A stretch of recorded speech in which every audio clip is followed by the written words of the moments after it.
In this video, I will show you how to streamline your product management workflow by using Claude to generate high-quality user stories directly for Linear.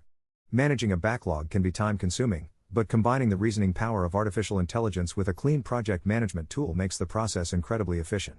To get started, open your Linear workspace and either create a new blank issue or navigate to an existing feature epic where you want these stories to live.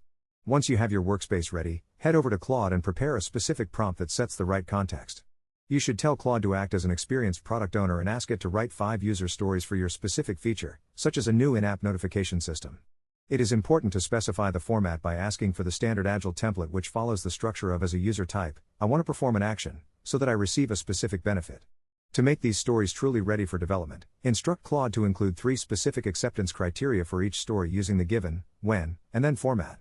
This ensures that your engineering team has clear requirements and testing parameters right from the start. After Claude generates the content, you can quickly review the output for accuracy and then copy and paste the stories directly into your Linear issues. This method saves you hours of manual writing while maintaining a very high standard for your documentation.